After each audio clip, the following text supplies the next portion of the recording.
Simple style. તો ચાલો recipe શરૂ કરીશું.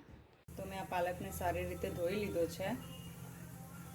એક તપેલામાં પાણી ગરમ મૂક્યું છે, બરાબર ગરમ થઈ ગયું છે. હવે આપણે તેમાં પાલક બધો ઉમેરી લઈશું આ રીતે, અને તેને 3 મિનિટ માટે થવા દઈશું.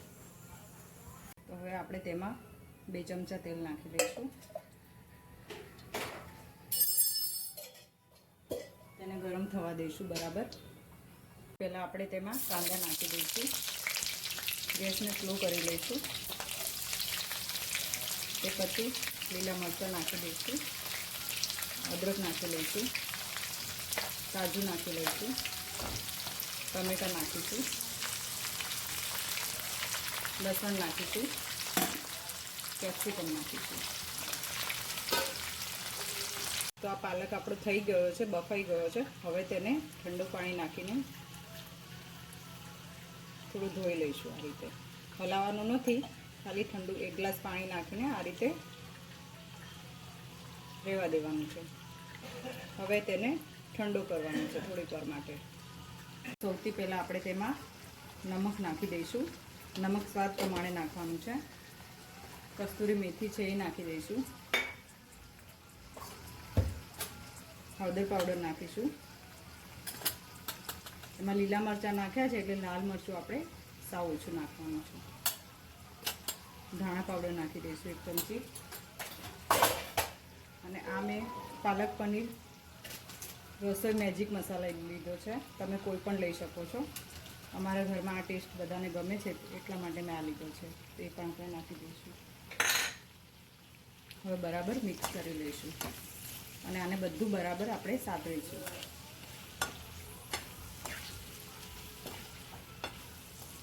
તો બધો મસાલો બરાબર મિક્સ થઈ ગયો છે. હવે આપણે તેને ઢાંકણ ઢાંકીને સ્લો ગેસ કરીને 5 મિનિટ થવા દઈશું.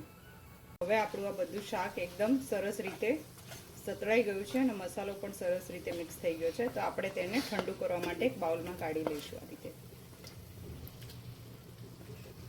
હવે આપણે 1 ચમચો તેલ નાખી લઈશું. તેલને ગરમ. તો સૌથી પહેલાં આપણે પનીર ફ્રાય કરી લઈશું આ રીતે. આ પનીર મેં ઘરે જ બનાવ્યું છે. તમે મારી ચેનલ પર જઈને જોઈ શકો છો.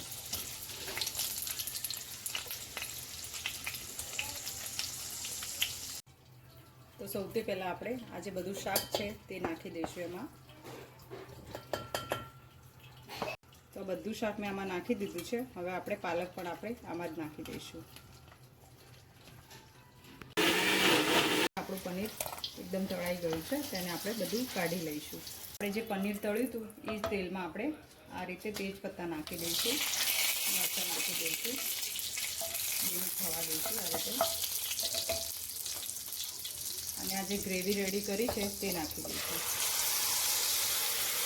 તો હવે આપણે આ બધી ગ્રેવી પેનમાં નાખી દીધી છે. હવે આપણે તેમાં પનીર નાખીશું.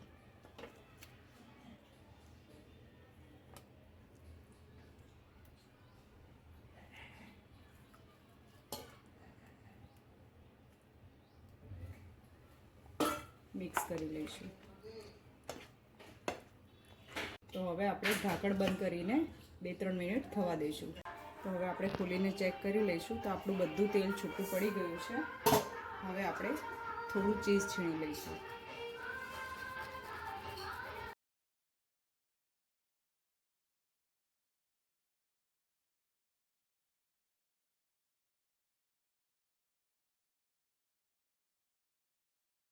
બનીને એકદમ તૈયાર છે. જો તમને મારી આ રેસીપી ગમી હોય તો લાઈક, સબસ્ક્રાઈબ કરવાનું ભૂલતા નહીં. જય શ્રી કૃષ્ણ.